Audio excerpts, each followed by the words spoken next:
Hi hello வணக்கம். Captain புகழ் பாடும் வண்ணமாக நம்ம தொடர்ந்து விஜயகாந்த் சார் நடிச்ச படங்களை திரைவிமர்சனம் பண்ணிட்டு இருக்கோம். அந்த வகையில பாத்தீங்கன்னா 40வது அவர் நடிச்சு வெளியான படம் தான் சந்தோஷ கனவுகள். இந்த படத்தை வந்து RC சக்தி வந்து இந்த படத்தை டைரக்ட் பண்ணிருப்பாரு. இந்த படத்துக்கு வந்து மியூசிக் யாருன்னு பாத்தீங்கன்னா ஷியாம். இந்த படத்துல வந்து விஜயகாந்த், ராஜேஷ், நளினி, தீபா, தேங்காய் சீனிவாசன், SS சந்திரன் அப்படின்னு சொல்லிட்டு ஒரு பெரிய பட்டாளம் இந்த படத்தில் நடிச்சிருக்கோம். இந்த படத்தோட ஸ்டோரி பத்தி பாக்குறதுக்கு முன்னாடி நம்ம சேனலை நீங்க சப்ஸ்கிரைப் பண்ணி வச்சுக்கோங்க. அப்பதான் நான் போடுற வீடியோ உங்களுக்கு வந்து கிடைக்கும். சந்தோஷ கனவுகள் இந்த படத்தோட ஸ்டோரி என்னன்னு பாத்தீங்கன்னா, ஒரு மீனவ வகுப்பை சேர்ந்த நம்ம ஹீரோ விஜயகாந்த் அவர் என்ன பண்ணிட்டு இருப்பாருன்னு பாத்தீங்கன்னா, டைலரிங் கடை வச்சிருப்பாரு. டைலர் பாண்டியன் இந்த படத்துல அவருடைய கேரக்டர். டைலரிங் கடை வச்சிருப்பாரு. அவரோட நண்பன் யாருன்னு பாத்தீங்கன்னா ராஜேஷ், நடிகர் ராஜேஷ். அவர் வந்து பாத்தீங்கன்னா இணை பிரியாத ஒரு நண்பர்கள், ரெண்டு பேரும் ஒருவருக்கு ஒருவர் விட்டு கொடுக்காத அளவுக்கு அந்த அளவுக்கு ஒரு ப்ராப்பரான ஒரு சூப்பரான ஒரு ஃப்ரெண்ட்ஷிப் அவருக்குள்ள. அவங்க ரெண்டு பேரும் ஃப்ரெண்ட்ஷிப்பா இருக்கிறதுக்கு காரணம் என்னன்னு பாத்தீங்கன்னா, சின்ன வயசுல இருந்தே அவங்க ரெண்டு பேத்துக்கும் ஒருத்தர் மிகையா பிடிக்கும் அப்படிங்கறதுதான் ஒரு விஷயம். இந்த இடையில முறைப்பெண்ணான நம்ம நளினி என்ன பண்றாங்கன்னு பாத்தீங்கன்னா, விஜயகாந்த் சார் மேல உயிரே வச்சிருப்பாங்க. ரொம்ப லவ்னா லவ், அப்படி ஒரு லவ். விஜயகாந்தும் அது போலதான் நளினி மேல ரொம்ப விருப்பமா இருப்பாங்க. ரெண்டு பேர்த்துக்குள்ள ரொம்ப அந்யோன்யமான ஒரு நட்பு இருக்கும். நட்பை தாண்டி ஒரு காதல் இருக்கும். அந்த காதல் வந்து ஒரு இடத்துல வந்து மிகையான காதலா இருக்கும். அந்த காதலை புரிஞ்சுக்கிட்ட ராஜேஷும் சரி, நளினியோட ஃபேமிலியும் சரி, விஜயகாந்த் சாருக்கு இந்த படத்துல யாருமே கிடையாது. உறவுன்னு சொல்லிக்க தாய் மாமாவும் அத்தையும் மட்டும்தான். அவங்க ரெண்டு பேர் தான் இவங்க வந்து சின்ன வயசுல இருந்து எடுத்து வளர்த்துவாங்க, சாப்பாடு கொடுப்பாங்க. இவர் டைலரிங் வர காசுல வந்து அவங்களுக்கு ஏதோ ஹெல்ப் பண்ணிட்டு அப்படி இருப்பாரு.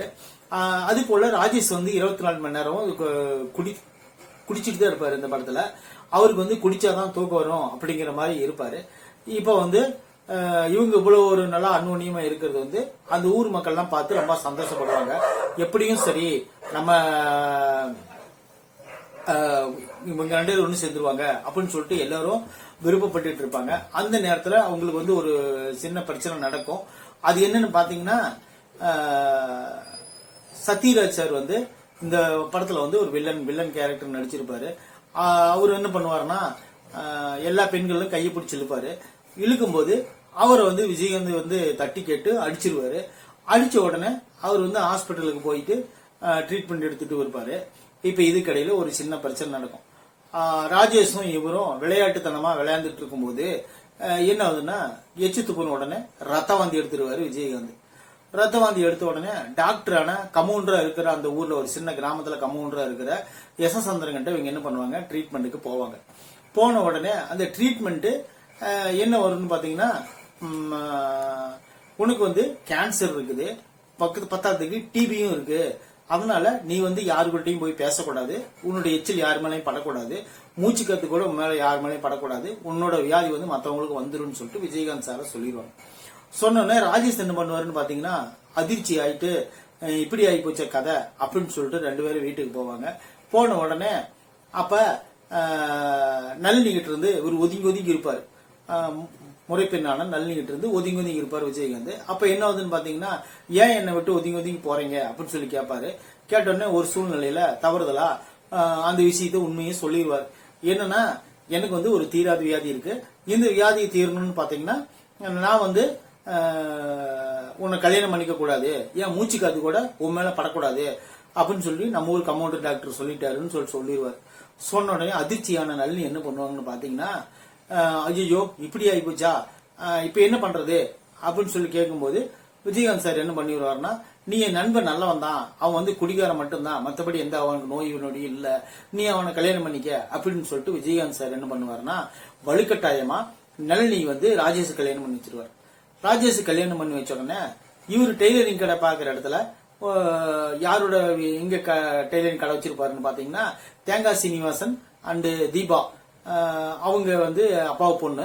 அவங்க வீட்டுல வெளியே வந்து டெய்லரிங் கடை வச்சிருப்பாரு தென்னையில. இப்ப என்ன ஆகுதுன்னு பாத்தீங்கன்னா, அவங்க ரெண்டு கல்யாணம் பண்ணி வச்ச உடனே இவர் வந்து ரொம்ப மனசொடிஞ்சே காணப்படுவாரு. அவங்களுக்கும் ஒரு சந்தோஷமான வாழ்க்கை வந்து அவங்களுக்கு கிடைக்காது. ஏன்னா இந்த நளினி வந்து விஜயகாந்த் சாரையே நினைச்சிட்டு இருப்பாரு, பாண்டியன் கேரக்டரை நினைச்சிட்டு இருப்பாங்க இருக்கும். நினைச்ச உடனே ராஜேஷுக்கு வந்து ராஜேஷும் அதை ஏத்துக்குவாரு. இத்தனை நாள் நீங்க ரெண்டு லவ் பண்ணிட்டு இருந்தீங்க, இப்போ வந்து உன்னால அவனை மறக்க முடியாது, பாண்டியன் வந்து குணமடைஞ்சா சரி, அப்புறமேல எதுனா பாத்துக்கலாம், அது வரல நீ அவனோட ஞாபகத்துல இரு, தப்பு இல்ல அப்படின்னு சொல்லிட்டு விலகியே இருப்பாரு ராஜேஷ். இப்ப இதற்கிடையில அவங்க 2 பேத்துக்குள்ள ஒரு பிரிவான ஒரு வாழ்க்கை வாழ்ந்துகிட்டு இருப்பாங்க. இதற்கிடையில ஒரு விஷயம் நடக்கு. என்னன்னு பாத்தீங்கன்னா, சின்னி ஜெயந்த் வந்து அந்த யசசந்திரன் கமௌண்டர் வருவார்ல, அவர்கிட்ட வேலை பார்த்துட்டு இருப்பாரு. இப்ப வந்து அவர் பட்டணத்துல நான் ஒரு இடத்துல வேலை பார்த்துட்டு இருக்கிறேன், நான் ஒரு அட்ரஸ் தரேன், ஒரு டாக்டர் இருக்காரு, அந்த டாக்டர் கிட்ட போய் நீங்க வந்து இந்த உங்க விஷயத்த சொல்லுங்க, அவங்க என்ன சொல்றாங்கன்னு பாக்கலாம் அப்படின்னு சொல்லிட்டு ஒரு சீட் எழுதி கொடுப்பாரு. அந்த சீட்டை எடுத்துக்கிட்டு நம்ம ஹீரோ என்ன பண்றாருன்னு பாத்தீங்கன்னா, ஹீரோவும் ராஜேஷும் நளினி 3 பேர் என்ன பண்றாங்கன்னு பாத்தீங்கன்னா, எடுத்துக்கிட்டு போறாங்க. போய் அந்த டாக்டர் கிட்ட செக் பண்ணங்காட்டியும் அந்த டாக்டர் சொல்லிடுறாங்க, கமௌண்ட் சொல்றதெல்லாம் உண்மையை நம்பிட்டு நீ எப்படி இங்க வந்து இவ்வளவு தூரம் வரலாம், உன் உடம்புக்கு எந்த நோயும் இல்ல, நீ நல்லா இருக்கிற, நீ வந்து இன்னும் 100 வருஷம் வாழ்வ, நீ போயிட்டு வான்னு சொல்லிடுவாங்க அந்த டாக்டர். சொன்னோன்னே இவங்க எல்லாத்துக்குமே அதிர்ச்சி ஆயிடும். என்னடா அது அவசரப்பட்டு இது வேற நளினி வேற ராஜேஷ் கல்யாணம் பண்ணிச்சிட்டோம், இப்ப நம்மளுக்கும் உடம்புக்கு நல்லா இருக்குது, இவங்க மன வாழ்க்கை நல்லா இருக்குமா இருக்காதான்னு சொல்லி யோசிச்சுட்டு இருக்கும்போது நளினிக்கு அழுவ வச்சு குடிச்சிடுறாங்க. அப்ப ராஜேஷுக்கும் மனசு கஷ்டமாயிருது, என்னடா அது நீ நல்லா இருக்கிற, உன்னுடைய விரும்பின பொண்ணு எனக்கு கல்யாணம் பண்ணிச்சிட்டேன். ராஜேஷ் இந்த படத்துல ரொம்ப டீசென்டான ஒரு கேரக்டர் நடிச்சிருப்பாரு. அவரும் பரவாயில்ல, இந்த மாதிரி என்ன நடக்குதுன்னு தெரியல அப்படின்னு சொன்னோன்னே சரி இப்படியே காலப்போக்கு போயிட்டு இருக்கும்போது அந்த வீட்டில் இருந்த தீபா அப்படிங்கிற கேரக்டர் வந்து சேங்கர் சீனிவாசனோட மகளை நடிச்சிருப்பாங்க. அவங்க வந்து என்ன பண்ணுவாங்கன்னு பாத்தீங்கன்னா, விஜயகாந்த் சார் மேல விருப்பப்படுவாங்க. ஆல்ரெடி விஜயகாந்த் சார் மேல விருப்பமாக இருக்கும் அந்த பொண்ணு.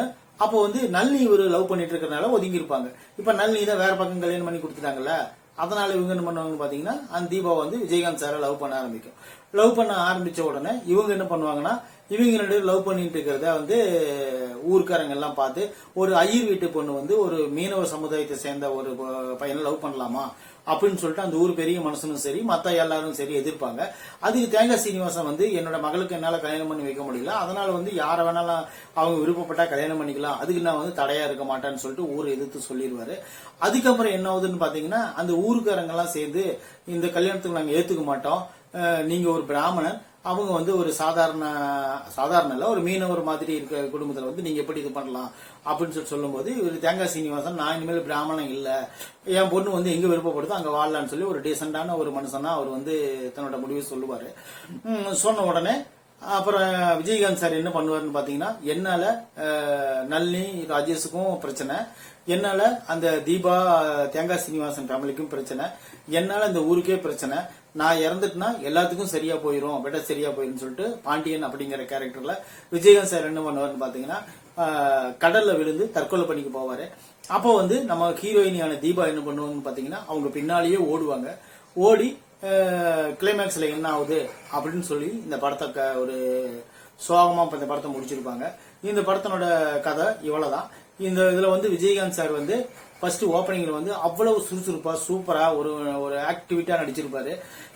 என்ன ஆகுதுன்னா, ராஜேஷுக்கும் அவருக்கு இருக்கிற அந்த ஒரு காம்பினேஷன் வந்து சூப்பரா இருக்கும். 2 பேர்த்துக்கும் ஒருத்தருக்கு ஒருத்தர் விட்டு கொடுக்காத அளவுக்கு அந்த அளவுக்கு ஒரு ப்ராப்பரான ஒரு நல்ல ஒரு காம்பினேஷன் அவங்களுக்குள்ள. இந்த படத்துல வந்து பாடல்கள் வந்து கேட்கும்படியே இருக்கும். சியாம் தான் மியூசிக் போட்டிருப்பாரு அந்த படத்துல. நல்ல ஓரளவுக்கு நீட்டாவே பண்ணிருப்பாங்க. இந்த படம் வந்து ஒரு விஜயகாந்த் சார் படங்கள்ல இந்த படம் வந்து ஒரு மாறுபட்ட படமா அமைஞ்சது. இதுக்கு முன்னாடி வந்த படங்கள் வந்து ஆக்ஷன் ரிவெஞ்ச் இந்த மாதிரி எடுத்துட்டு இருந்த ஹீரோ வந்து வைதேகி காத்திருந்தால் அப்படின்னு ஒரு சூப்பரான ஹிட் கொடுத்ததுனால இவர் வந்து எல்லா கேரக்டருக்கும் சரிவா வருவார் போல் இருக்கு அப்படின்னு சொல்லிட்டு தொடர்ந்து இவருக்கு வந்து இந்த மாதிரி குடும்ப படங்கள் வந்து கொடுக்க ஆரம்பிச்சாங்க. எஸ்சி சார் கூட எஸ்சி சார் கூட குடும்பம் அப்படிங்கிற படத்துல அவர் நடிக்க வச்சு நல்ல ஒரு பேரும் புகழ வாங்கி கொடுத்தாரு.